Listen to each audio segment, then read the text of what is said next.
Welcome back to another episode of Final Cut. We've got a fantastic interview. I've been really waiting to interview this individual since probably the luncheon last December. And I'm going to tell you a little story what happened in the lift with her mother. But without further ado, let's please welcome Lisa Farrall. Thank you very much. Are you bringing up my mum because you want me to call you Daddy? Weirdo. It's not going to happen. And we're off. I've gone red already. Lisa, you're kind of having an amazing time in your career right now, and you're the hot property, and your personality. I can't wait to interview you on the Final Cut, but I want to hear a little bit about your career, where you've come from, for people who don't know. You've got a massive following. And we want to find out a little bit about what you're doing right now and where you're going with your career, what your aspirations are, who's been influential in your career, and what does it take for other people to get to where you are. So let's start right at the beginning. How did it all start? Oh, God. I mean, that's the big one. I think the one thing that you've said is you're having a hot time right now. And I think a lot of people look at that and go, you've just got lucky. But we're all from the same place. How long was that overnight success? 22 years.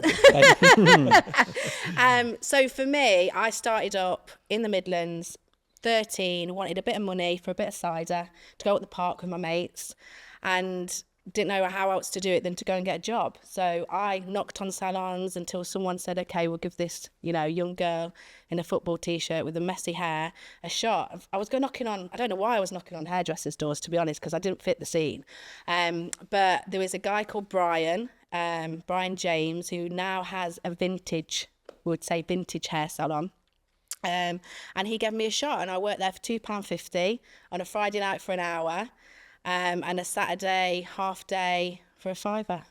And that was my cider money. I was going to say, trying to take into account the difference in pricing now. How much cider are we talking? A couple of details? I mean, there was about 15 of us. I probably got a bottle of 2020. So, yeah, it didn't go that far. If anyone remembers 2020. Would it called Mad Dog? Well, that's what the Scots call it. Yeah. But it's something totally different. It's from Florida. Did you know that? What is? MD 2020. Is it? Oh, I didn't know that the MD was a part of it. Mad Dog, it's Mad Dog. I mean, but it's an hairdressing podcast, so don't switch off just right now. We're not going to review ciders here, by the way. Yes, please. Can we also just Stop lowering the tone. Can we also just say, it's a Glaswegian here and a Scouser here. You didn't look to, steal money to buy the cider. You actually had the work ethic. Yeah, which was, I found totally... This is obviously where we must have gone wrong somewhere. I was puzzled. Well, it's not Iron Brew. Oh, yeah, mate. So when... We're meeting all day in those early beginnings, then you started doing that little bit. When did it start to kind of realise that this is really what you wanted to do? How old were you then? Yeah, so I was really artistic, right? So I really wanted to be an artist. I went down the tattoo route to start off with, and couldn't really break that in. School didn't know what to do with me. I was just seen as a naughty rebel, someone that wanted to just, lash out and be a joker in the classroom. But it wasn't. It was because no one literally knew what to do with me. And there's a Gandhi proverb that you'll probably like, and it's you've got a fish, a bird, don't quote me on this, but it's a fish, a bird and a cheetah, and you tell them all to climb a tree, and you've got to grade them on how they climb the tree. Now, the fish isn't going to be able to climb the tree, but it's going to be able to swim really, really well. And that's the philosophy of school. It's an outdated system, and if they don't know how to deal with an artistic brain or an artistic mind, you're just naughty, and then you do what you do to survive. You're a joker, or you do this. And that's where the salon environment came in, and it kind of nurtured me. It grew me. And from then, I always say I'm a bit like Slumdog Millionaire. So one thing doesn't work out, it leads you into another place in life. And that's kind of what happened. Is a client came into the salon. She had afro hair, and she was turned away from the salon. And it wasn't because there was any malice there. There wasn't any prejudice there. It was just a simple, I can't do your hair. And the client was really upset. The stylist was really upset. And I was like, do you know what? I never want to be in that position. Ever. And I was 15 at this point. I started college at 16, and I would bring my clients in with curly hair, afro hair, and my tutor was like, you can't bring them into the college. I was like, what? These are my mates, why can't I bring them in? So I started to do my own little research, and I found an actual college in Birmingham that did a unit. It was the 211 or 201 unit, because the NVQ has always had space to do textured hair, or as I used to call it back in the day, black hair, you know, that there's always been space for that, but it depends who's teaching on you, whether you learn it or not, because they're the experts. So I went to my college tutor and I said, look, I want to be able to know how to do everyone's hair. My dad said, always do something that robots can't do. If you're going to do it well. You're going to be a bin man, bin woman, bin person, whatever, just be the best at it. Never give up. Always had that mentality, that work ethic. I'm from a mining village, so it's like that, you know, you just work, you push through. And I remember going to my tutor and saying, I want to do this unit. I want to learn how to do all hair types, all humans, you know, men, women, you know, non-binary, whatever. And she said, leave them to it. Those were her exact words. And I went home and I saw my mum, and my mum's, you know, not one to be lost for words, as you know. And she was like, well, what are you moaning about? Do something about it. So I did. And I got on a bus every single Saturday, and I went and learned this unit in Birmingham University. And that's when I kind of got my first mentor, which was a woman named Marie. I was the only white girl on the course, and everyone that was on the course only wanted to do Afro hair. They weren't interested in doing anything else, European hair. And she said, you know what, if you really want to learn, you'll come and work in my salon. And I said, okay. So I used to go to Handsworth, and I went and worked in a salon for free for about 6 years every Saturday. And I started off with the first chair in the salon, and from that first chair earned my stripes until I would have like clients that would ask me to do something other than style their wigs that look like mine. And it was a real learning experience, because not only was I learning, the stylists in the salon were learning as well, because they hadn't encountered anyone with my hair type. So we was having this real, you know, 360 learning experience, and I was hearing stories, and, you know, it was my safe space. So then when I said to Marie, you know, I started to do Fashion Week, and I would be the girl in the corner at Fashion Week that just did the black girls because no one else knew what to do. And I would kind of be just put in my own little corner, and it kind of like progressed from there. And I said to Marie, you know, what should I do? And she was like, get the message out, like, do what you're all about, spread equality and speak for us, because we're happy in this salon. So that's kind of where it all came from, and that's where my mission for equality came from, my mission to just do all hair types. And rather than be someone that goes, you're shit, you don't know what you're doing, instead of saying all of that, it's like, actually, let's put some courses in place, let's teach people what to do, because it's not a case of someone's doing the wrong thing, it's just that there wasn't anything out there. So that's kind of where that started. This is fascinating, absolutely fascinating, because could you put a date on that, like when you started working in that salon, when you started that course, roughly? I mean, what's about 15 years ago? So 15 years ago, right? 2009. Maybe a bit later than that, maybe 2012, let's say. So 2012. So what's interesting for me there is, particularly with Salon Evo magazine and what we do in North America, which has been going for about 3 years with that magazine. 3 years ago at America's Beauty Show, they were making a big song and dance about finally putting more education focus on textured hair. 3 years ago in America. You just said there, what was it, 2010, 2011? Yeah, about That's unbelievable. You were so far ahead of the curve with that for all the right reasons. Not just because it was a brand looking to capitalise on a untapped opportunity. You were doing it for the right reasons.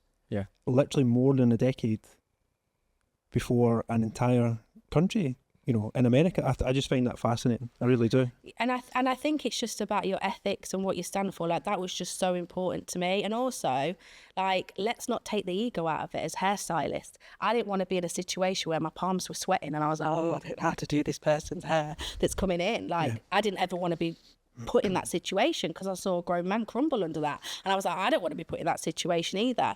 And then when you start to delve and start dig a little bit deeper, and then you start to see the equality yourself, and you're like, actually, I don't want to be part of that, I want to do something to change that.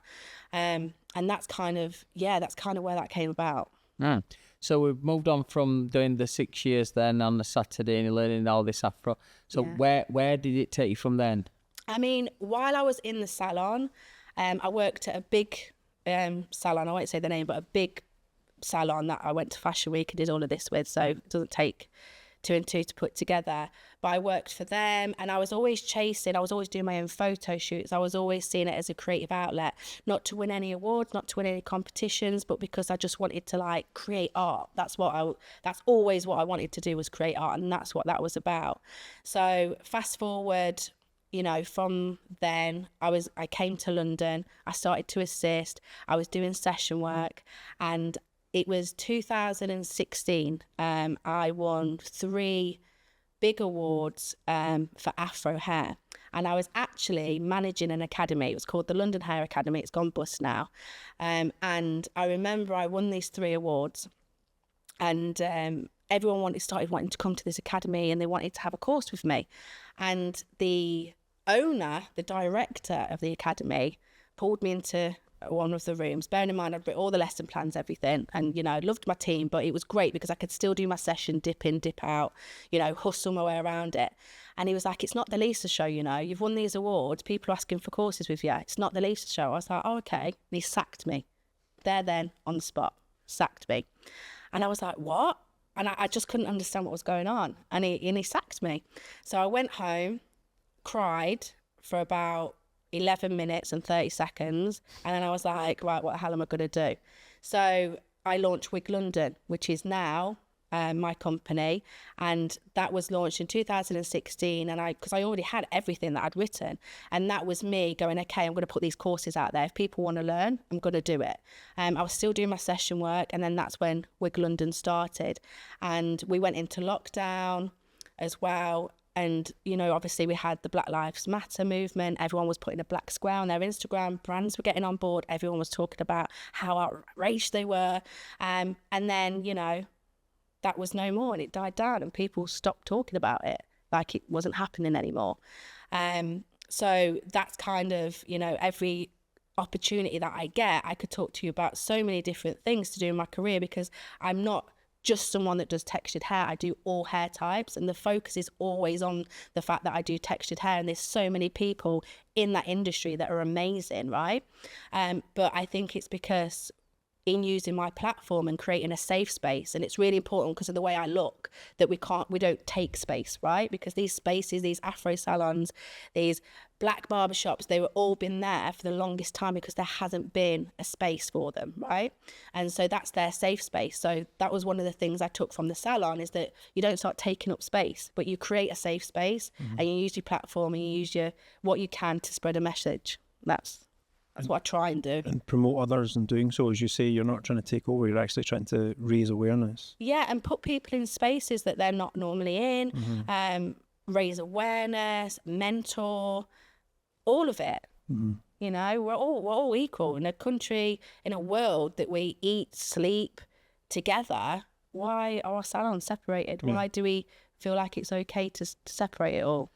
So for our viewers in that, so Wig London is based whereabouts in London? So East London. Wig London is my base. So I get ready there. I get ready for shoots. Predominantly I'm session, right? So we run education courses out of there.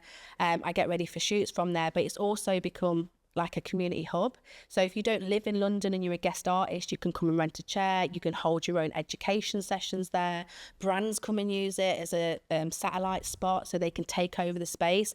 And that's why it's not called Lisa Farrall's studio. It's called Wig London because it's not about me. It's not about my ego. It's about, come in, you are your brand. Let's help promote you. Let's help mentor you. Or, you know, let's just give you a platform, and this is a safe space to do it in. That's what it's about. It's not about, you know, I call them hair babies. I've got hair babies all over the place, right?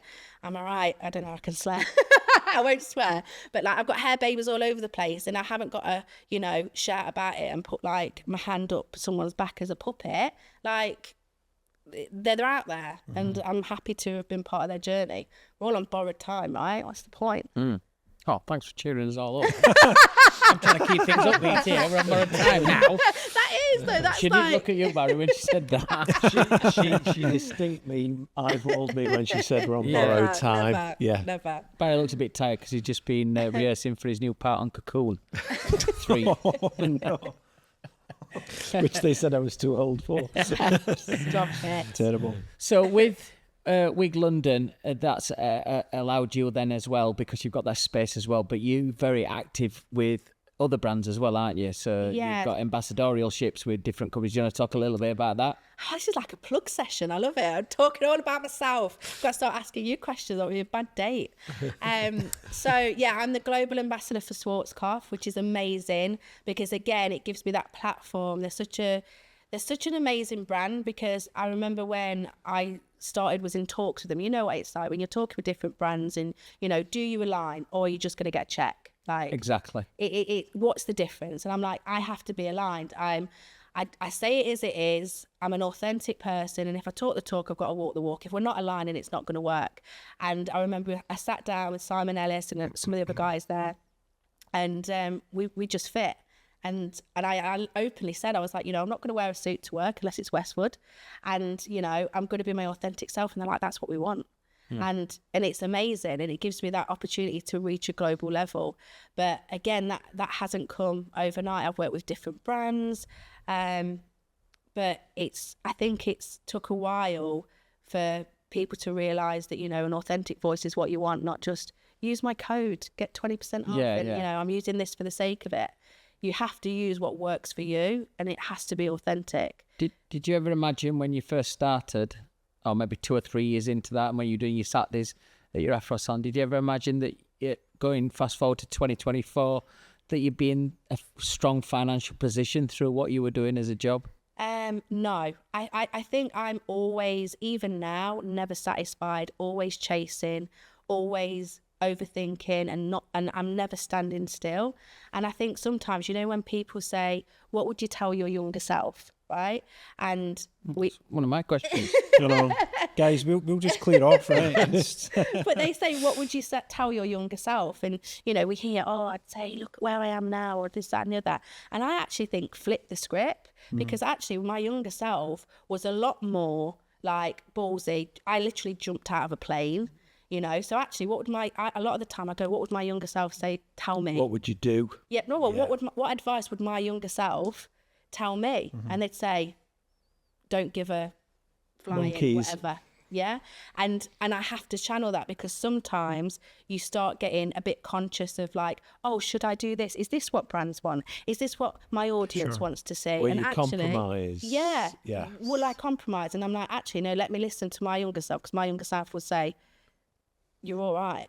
This Like, is what we're about. This is what we're about. Do whatever, how you want. And if someone wants to come along for the ride, they'll have a good time. Yeah. Yeah.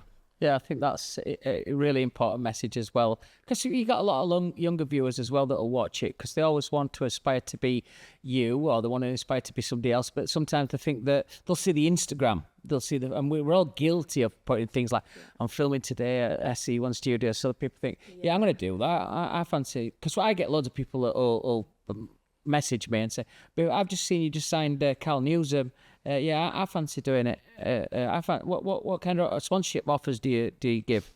I'm like, do you realise how hard he's worked to get to where you can't? But it's kind of said, guys, you need to look at the career paths, because it's not just about the end result, signing his contract with Wall. He's put graft in. He still grafts every single day to get where he is. And I think it's an important message that whilst we want to have role models, and we want to be excited. And I'm not saying perfect role models, because I don't think you're perfect. I'm not perfect. It doesn't exist. It doesn't exist. And exist. Yeah, I think my partner said to me at one point, she's like a female version of you. And I'm going to come on to what your mum told me at the fellowship luncheon. God. The first time I met Lisa as well, I think it was a college, you were judging a competition for Concept Air magazine up at Solihull. Yeah. I've got a good memory. You look a little bit vacant with that. I do remember. And I just got back from a and gig. I thought, who's this with sunglasses on inside? There's only me who wears shades inside. I've got away with it for 20 odd Didn't years. start well then. I've got somebody in here, big personality, she's walking around with big shades on. She should Watch what out. she thinks she is. I walked out of there, all dapper by the way, but I'm like, and then I kind of listened to some of the stuff you were saying that day, and I saw the personality, and I'm like, I gravitate to people like you said, you know, you gravitate to motivational, bright people who light up a room when they go in. I gravitate to that type Same. of people, and you'll know yourself when you educate. It's not just about how you're doing your wigs, how you're doing your colours, how you're doing the styling or whatever you're doing. It's the way you do it, your personality, you know. And I think that's been a big thing where I've noticed with you and your career is it's not just about the talent, it's about the heart. Yeah, what comes with it. I think definitely the heart. And I think a lot of the time we get, like you say, we get caught up and people go, instead of going, who are you? Or what do you stand for? Even out of our industry, it's like, so what do you do? In what aspect of my life do you want to know what I do? Yes. You know, because there's so much to it. It made me look you up though. And made me start looking at your Instagram and me having a look at what you were doing in your career. It's funny that you say that, because those sunglasses were because I was at a gig a night before. You wore them because I was coming that day to upstage, didn't you? Thinking he's going to wear some nice gigs today, so I'm going to have the bastard. I mean, you do always have the best glasses, and I'm like, oh, I'll break him down. We're best mates. I'm going to break him down. But no, I'd been to a gig the night before I was working, and that's what I mean. Like, even session style. I'm a session stylist, right? I'm an educator. I'm an advocate. I'm all of these things, but that's not the only things that I am. But also session styling. A session stylist is a key word at the moment. I want to be a session stylist, right? Because they think it's easier. Because I think it's easy, but the reason I had them sunglasses on is I hadn't been home for 4 weeks. I'd been on a tour bus. Yeah. You know, and there's nothing glam about that. You know, 6 grown men and me sharing a toilet on a bus. Like, it's really hard graft. And even when we put stuff on Instagram, you know, I remember I was going to a job and I was in business class and I had this glass of champagne and I put a picture up. Aye. I loved it. And the Midlands girl in me, right, was like, I am not going to sleep because I'm getting all of this champagne that I can physically drink because I know how much this seat has cost. But, you know, as soon as I had that first sip, I was straight asleep. The bed was up because as soon as I got off that plane, I was working. And before I'd got on that plane, I was working. And I hadn't had a day off in so long, and we're constantly running, and then when you get off the plane you're like, oh my god, is my case going to be there? And then your case doesn't come out. Like, what am I going to do if my case isn't there? What am I going to do? And you know, all of these things that are going around, but you've still got to be cool, calm and collected. You've still got to turn up with a smile on your face and go, yeah, everything's fine, yeah, we're good to go, how's everything going? And that's not me going boo-hoo, because I have worked hard for that and I wouldn't have it any other way. But we have to have the real talk as well, because You've got to back it up. You got to back it up, because there's no one hands anything on a plate and nothing's easy, and you know, nothing worth it is easy. But you know, we have to know what that is, and I think that's the great thing with the fellowship with Project X is at both times that I've done Project X now, a lot of the guys have gone, I want to be a session stylist. So I've gone, okay. So each day. Each time that they come in and we do a day, it's something that evolves around session styling. But that's not hairstyling. It's like one day is a motivational speaking talk. One day is about business coaching. Another's about presenting. Another's about colouring. Another one's about barbering. You know, because that's what makes a session stylist. You have to be able to do everything on the spot.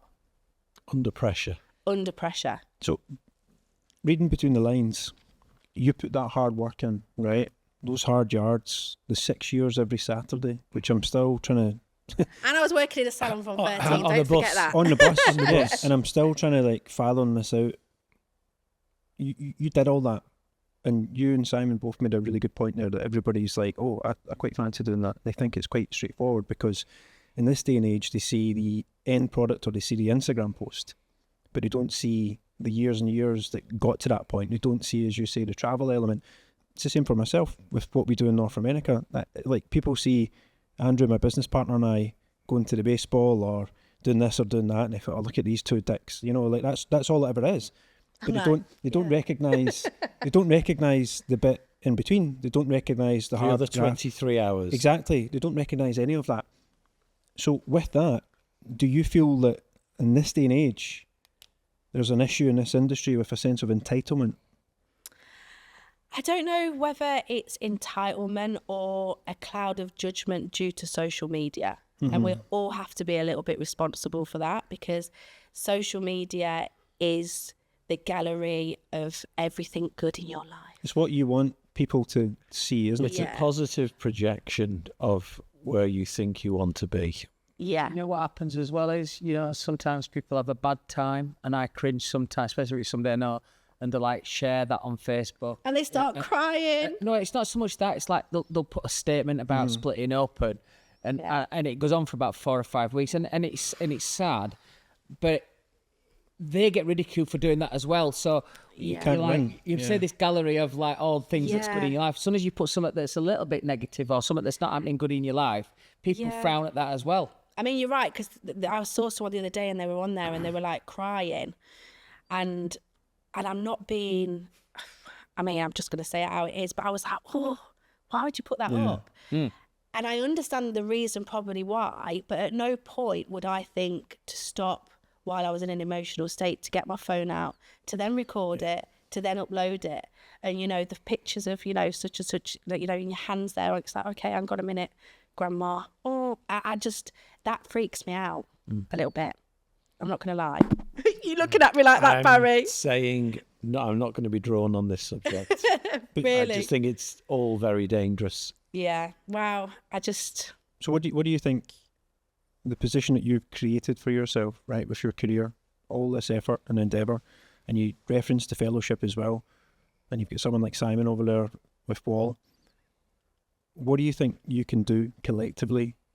No, I'm not saying it's all up to you guys, but what do you think you can do to reverse that trend, or to encourage the next generation to say, hang on a second, like, if you want to get somewhere, you've got to work hard for that. It's not just instantaneous. I'm not going to use the northern thing again, because it's been done to death on many occasions, but there's a DNA situation that you don't become a grafter. You are. It's just the way that you are.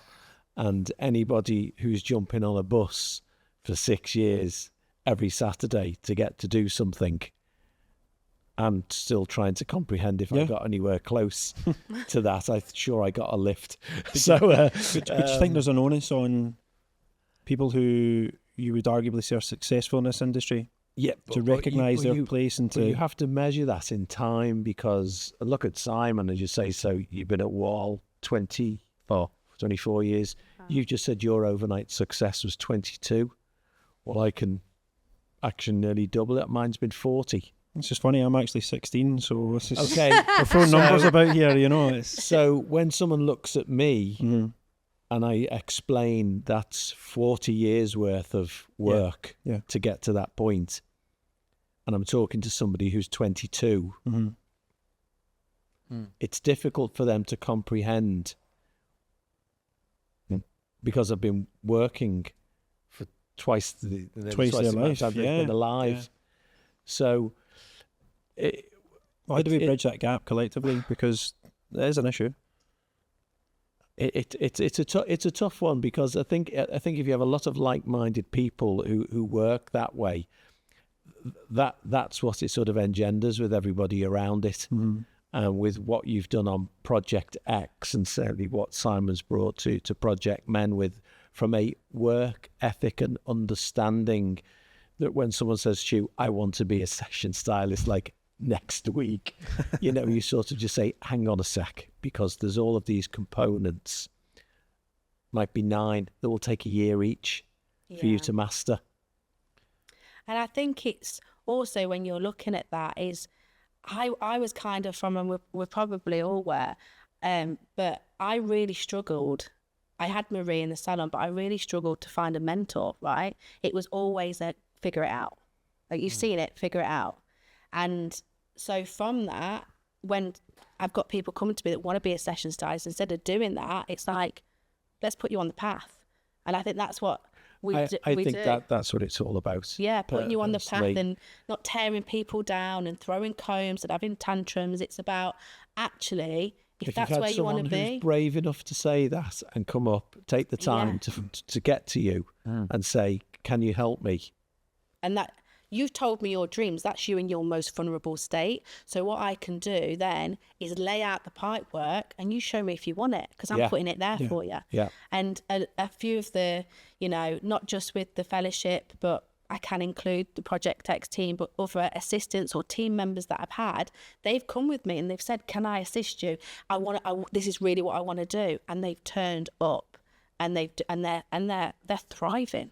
Do you notice that between the seasons of the final cut, there's so many stories similar to that where I showed up, I did the stuff that no one else wanted to do. Extra work. The 6 years every Saturday on the bus, that kind of thing. Well, I think it comes down to actually, we got up this morning at 5:30 on purpose. Yeah. I can assure you, not together, Lisa, just before you ask. I know, calm down. Where was you filming that?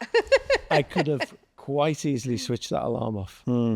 Would have been the easiest thing in the world was to press snooze. Yeah. We always have a saying at Wall, everything that we do it on purpose. And I think, you typify that as well. I think we have to talk about the fellowship luncheon. Okay. My amazing performance on stage. And Absolutely fantastic. I went outside for a bit of fresh air. And I came back. I went into the lift. As I got into the lift, this lady followed me into a lift. And she said some nice things to me. Said, you were brilliant on stage today. It's fantastic. You should be doing more. I'm going to have a word with Barry. You were unbelievable. You should be really running this awards event. You were fantastic. So thank you very much. Really, really, thank you. I love to hear it. I said, you never get fed up of hearing it. She went, yeah. And she were loads of compliments. And then she said to me, I'm Lisa's mum. Oh, Lisa? Lisa? She went, Lisa Farrall.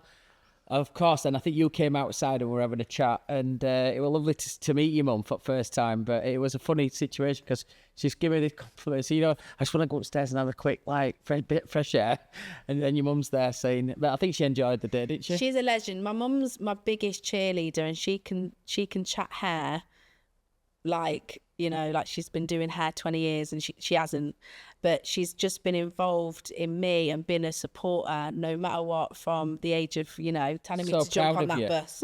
So proud of you. Yeah, she really, really is. And she was the one that was rooting me, going, get on that bus, do something about it, or always being that positive person of we all go through our own. This is why when you said that's dangerous ground, and I don't mean that in any way, but for me, I'm not saying it's correct or it's right, but my upbringing, you fall over, there's no attention given to that. It's come here, get up, and not in a nasty way, but shake it off. That's been my mentality. So I find it really hard to relate to do anything else than to just shake it off and get on with it, because that's what's been installed in me. And that's my mum just keep pushing me. I remember she used to come with me to Trend Vision and college competitions, and help me make paper dresses and things like that, and help me get my creativity out. And she was the first one up the school telling the teacher off if they were calling me thick.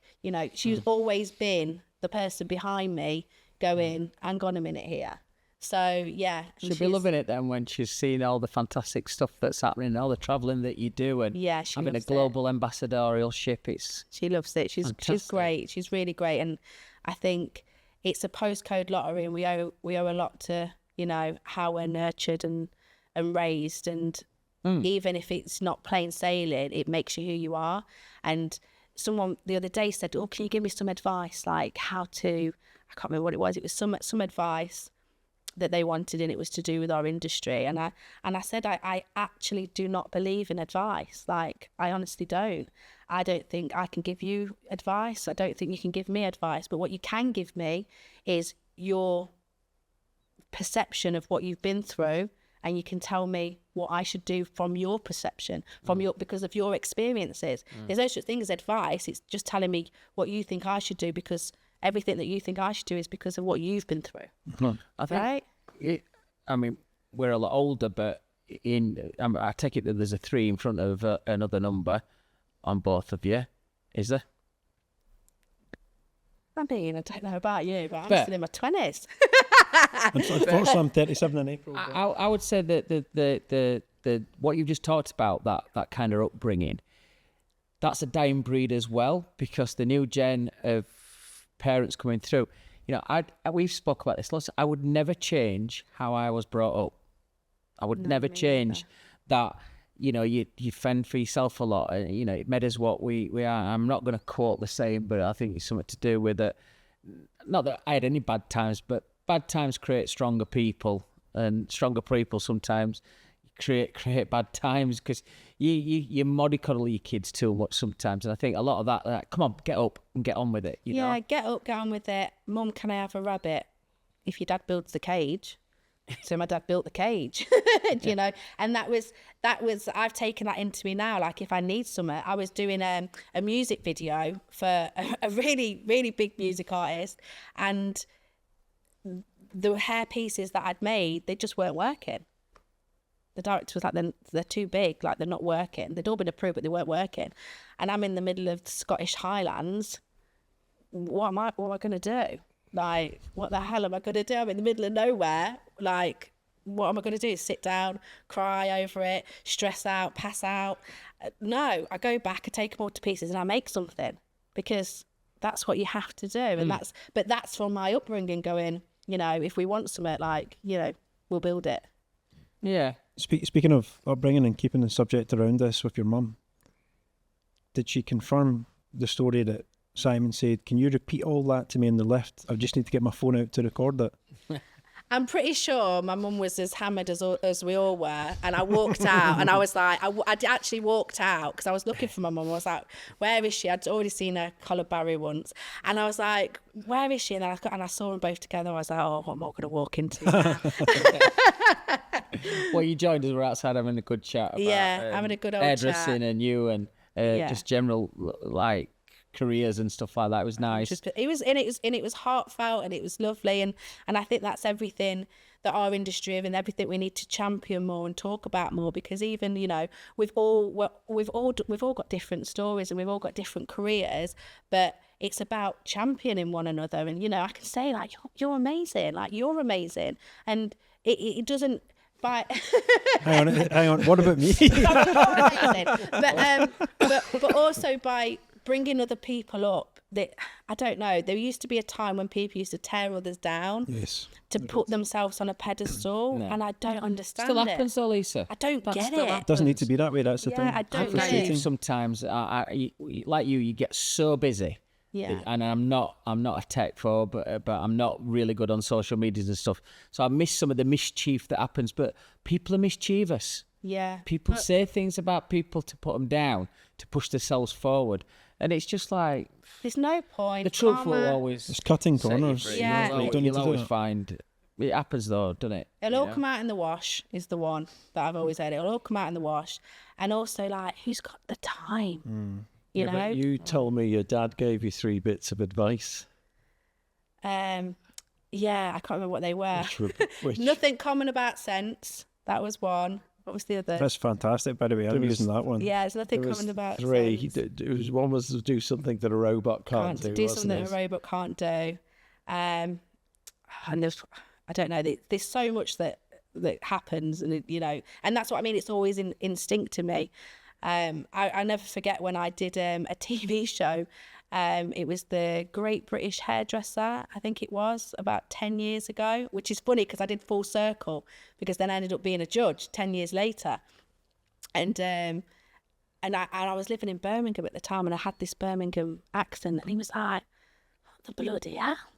It's like, remember where you come from? I was like, I can't help it. I'm picking up the accent. I just can't help it. And it's all of that humbling, you know. You go into your local. You can't walk in with all airs and graces, even though, you know, I walk in with a fur coat and you know, my sunglasses on. But it is that, and there's enough for us all to Stop eat. it Give it back right now. Give it me back. Give me I want my fur coat back. I want my sunglasses back, and I want my high heels back. They don't sell people. I remember seeing Barry in these Fendi sunglasses once, and they look so much better on me. So I did just take them out of his car. So I'm keeping these because they just look better on me. So that's the way it goes. But I think, you know, what you've said there about that kind of with your dad, and we've all had different upbringings, and it's not like playing the hardship card. We're a lot harder in our day, but you know, I think to get to where you are, you have to prepare people in life that to get where you are, you're going to have to graft. Yeah, you're going to have to You're going to have graft. to give time up at your own personal time to do things free of charge, and sometimes be skint. I'm sure there's been periods where you've and I've been there, where you think, I want to do this photo shoot. The salon's not going to pay for it. This is before I went to work for Wall. I know I'm going to, and we used to go to a guy in Birmingham for some photography years ago called Simon Bottomley. But you knew that was going to have to come out of my own money. And it was a difference between, I want to do this photo shoot, but I might not be able to go on holiday this year. Yeah, even working with brands like the past few years, they've never paid for a photo shoot. I've paid for it. Or I've collaborated on it with photographers, with models, with friends. And I kind of got into the habit of doing that because then actually that gave me full creative control. Yeah. And I wasn't shooting it for an editorial. Yeah. I wasn't shooting it for, because I'm wanting to sell that product. I'm doing it and I can do whatever the hell I want for it because no one's paying for it. And, it's nice when, you can do something creative and, brands are now paying for shoots and, I have got full support from brands and it's great. But at first I was like, how is it all happening? But then you'd see that, certain things were going on, but actually it gave me full creative control and it helped me, again, like the Slumdog Millionaire, it helped me to then know how to do the production, do the creative direction, how to put a deck together, how to put a mood board together, where all the pieces fit, because I had to do it all myself. And yeah, so everything kind of happens for a reason. I think if you want to do something well, you need to know how all aspects of it work. Like you can't just open a salon if you've never worked in one. I mean, you can, but to know how everything works, and your stylist, if you've never worked in a salon and you open one, fair play to you. People do it and they're successful, but you'll never understand how that stylist really feels or how valued they really feel. Yeah, definitely. 100%. In my opinion. What's next for you then? Where would you see yourself? You're already doing really well, but where's the drive taking you next? Do you know what? For the first time in a long time, I feel really content. And I don't know. I've never known where I'm going to end up. But as long as I've made an imprint in a positive way, in a pure way, I'll be happy.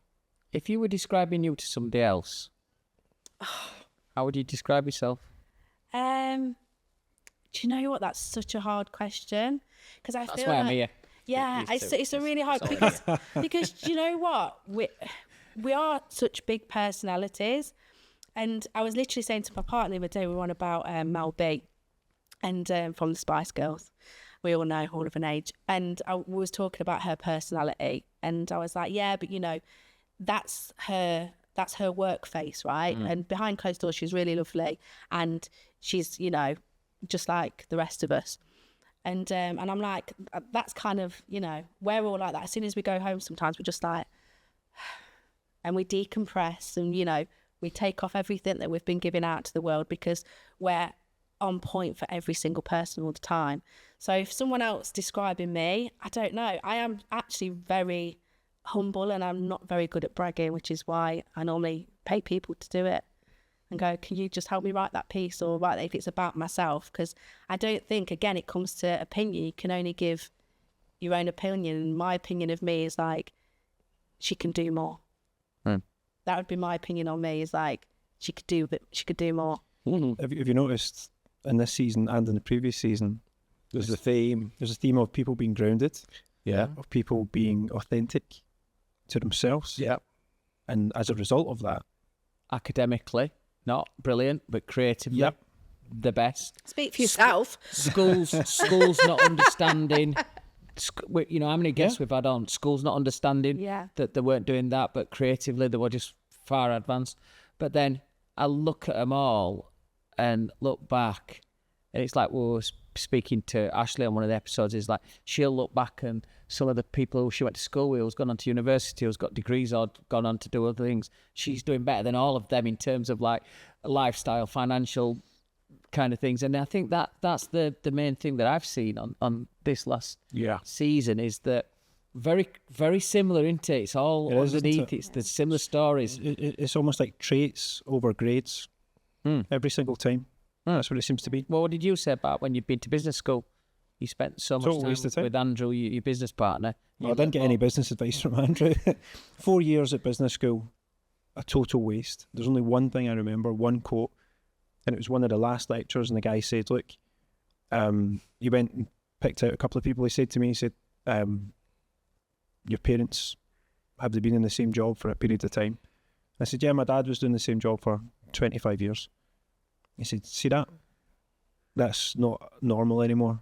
Or that's not the way it is. He said, nowadays, especially coming out of business school, it's 2 years here, then you move up or you move sideways, 2 years here, 2 years here. And it's the only thing I remember from it. Within 5 minutes of owning and operating a business, you learn more than you do in 4 years worth. And yet, I'm not a hairdresser. I don't have that ability. I'm not a creative person. I feel I can add something to this industry, so I try to, right? But there's a serious point there, going back to education and the failings of the traditional education system. But the education system, from the research that I've done, it was put in place over 100 years ago. Yeah. And the whole point was to get you ready to go and work in a picking line or in a factory. And that's why you'd be graded A to E, depending on the quality of the product. I thought you were for excellent. That's what I used to tell my parents. Keep thinking that, Si. So everything has changed so much. We're getting electric cars. We're talking about sustainability. We're viewing things in every different way. But the only thing that's not moved forward and changed is our education system. And I think that has to be looked at. By no means, you know, could I sit on a board of, you know, a secondary school education and, you know, I don't know the ins and outs of it enough, but I do know enough visually to say that's not changed in a long time. Or that's not working. And it's not working. And like a tree, like a plant, if you don't fix it, change it, you stand in the same place for too long, you die. And it's, to me, it's dead. Yeah. Very poignant. It is. I mean, just listening to everybody when I speak to people, we do these interviews, I learn all the time of people. And, you know, I'm 54 and don't look it, I get that. 64 you look. Thank you very much. I have to take some back, don't I? You know, shall we just wrap it now? Are we done? But I think, you know, listening to you as well, it's important, and I'm hoping that our listeners, if they're listening to you for the first time, get that there is a real humble person. Because sometimes, like, you're not going to come over that way. You know that, don't you? I mean, I don't know. No, I you're not. honestly don't know how I come across. How do I come across? You tell me. Well, I think Other than someone walking in wearing sunglasses, personal- taking your shine. Which I only did once indoors. Stop it. Keep giving them it. You've got this big personality, so I think people sometimes look at us. You know, I have a tattoo on the inside of my hand that says, "Don't judge me till you know me." Yeah. Because I get judged a lot before people even... And how many times I've heard people say, you're a lot different for knowing. I was like, well, in everybody? Yeah. In everybody. But, yeah, I think the learning part of when we do these kind of interviews is for people and our viewers to learn and see what type of person you are. Because I know that you're probably going to work flat out 100 mile an hour and you're going to love weekends at home and staying in and doing nice basic things. Yeah. It's not just about travelling all over the world and doing stuff. It's the basic things in life as well that you like. I love it. I love my family. Fundamentally, I've just ended up in a place where I get to be creative with music. And I love that. Like, I love meeting people. I love these conversations. I love getting a little bit deeper than surface level, because really we're all just dealing with turmoil in our own way. And it's like, how do you deal with the turmoil? Because and we're not just hairdressers, we're not just hairstylists, we're not just barbers. We're so many different things, like academically, and how we can market ourselves. And I think there's a lot of people like blowing up on TikTok, and people have a real mixed opinion about certain hairstylists on TikTok, and I just think it's great. They're choosing a new platform and they're running with it. Like, no one can really judge anyone. Like, everyone is on their hustle, and there's nothing I respect more than a hustle. Mag. Yeah. Hustle mag. Not Hustler Mag, not Hooters, but that actual grafting hustle. And I love it. I was going to ask you a question earlier, but I got sidetracked. David kept winking at me. With which eye? Dream on, sunshine. Are you good with money? Do you manage your own money? Yeah. You are good with that? Yeah. I feel like I am. And again, that's from like the turmoil of never knowing. I was going to say, where did you get that from? Because again, it goes back to school. Yeah. Because that's something that's void, isn't it? It's And it's the turmoil of never knowing, from going to, you know, £2.50 an hour. I value money. I see from a young age, like I've never got a gift and gone, it's one of my love languages is gifts. So, you know, put me on your Christmas list. But no, like, I really value thought and I value money, because I know how hard people work for money, and I know how easily you can have none. And so, yeah, I value it and I work hard for it, and I do manage it, and I can, you know, I always say it's a mix between champagne and noodles, because I feel like my whole 20s was champagne and noodles. Like, oh my God, this is an amazing job. Oh my God, I love bottle service. And then it's like the next day I'm like, noodles for the week. Yeah. Because you're stunting, and then you're like, why? Why am I just living life like this? And it's like, it's because I'm enjoying the moment, and I'm such a believer that you enjoy the moment. But I am very good that I'm like, yeah, you should always be able to just be like, I'm good if I need to.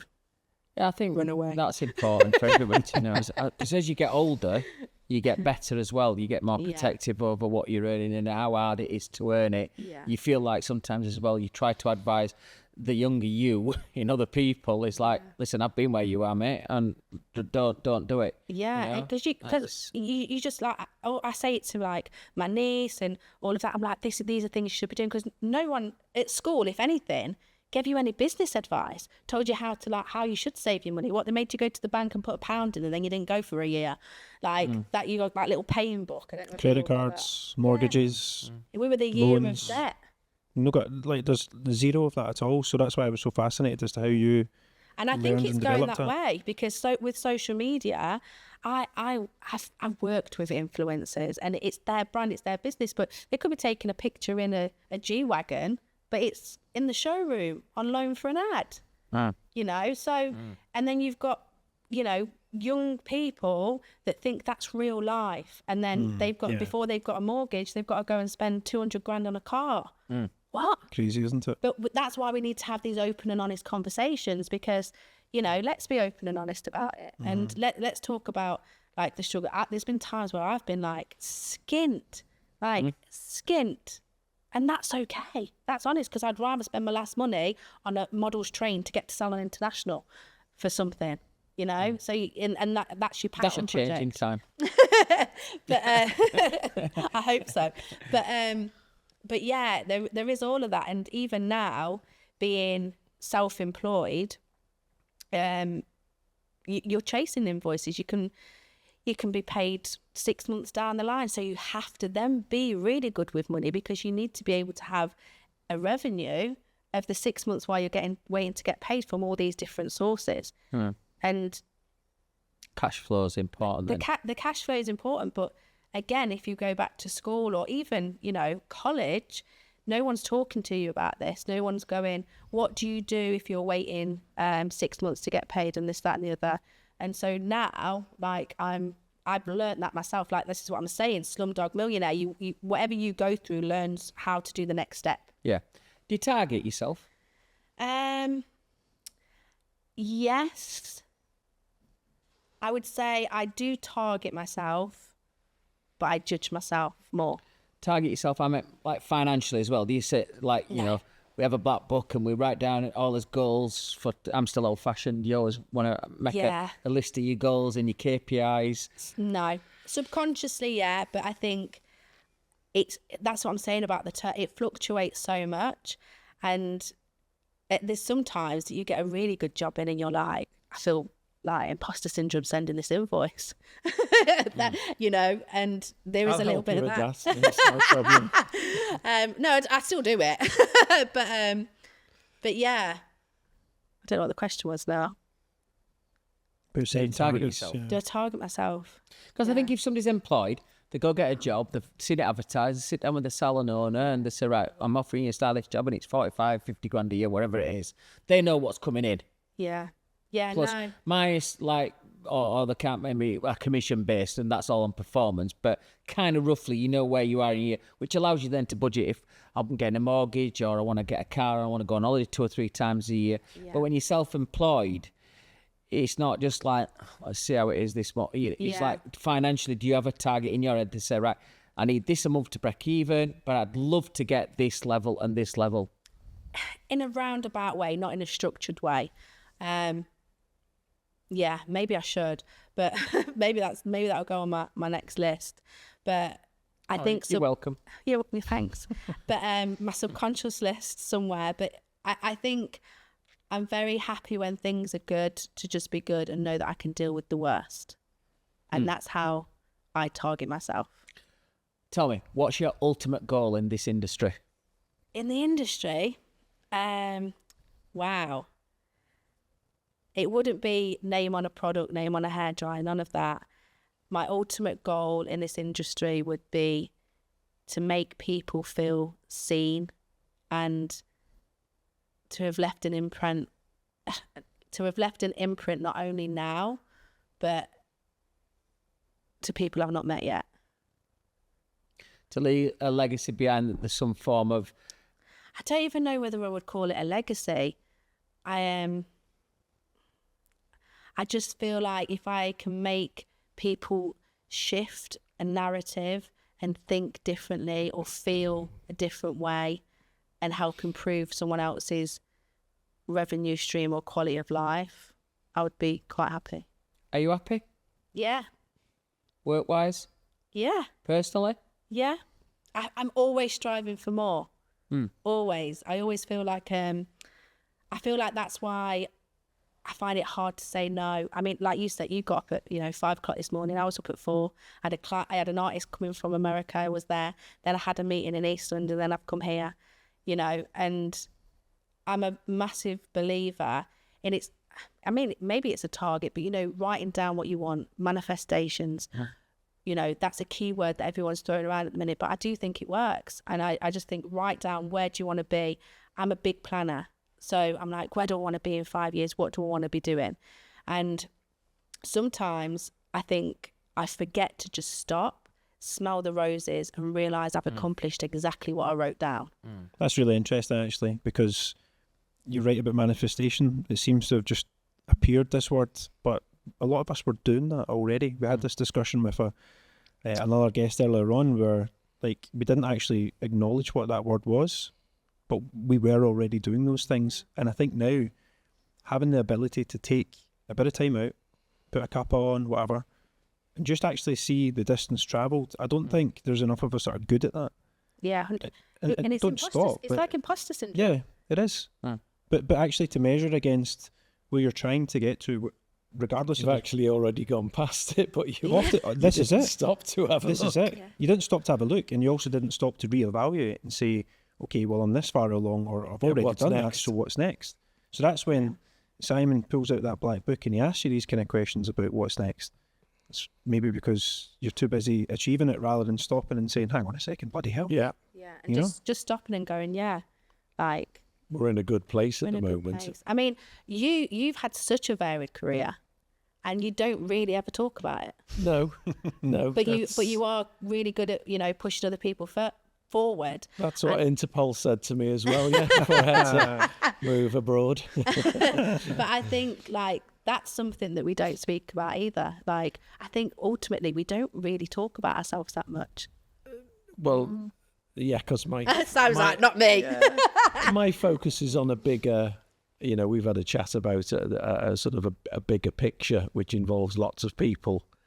So I am leveraging people like yourself to get to that point in a nice way, because you are big personalities, you have the pulling power, you have the ability to drive things. And without those types of people, no matter whether you want to be in denial about that type of person, you have to have those types of people moving things forward.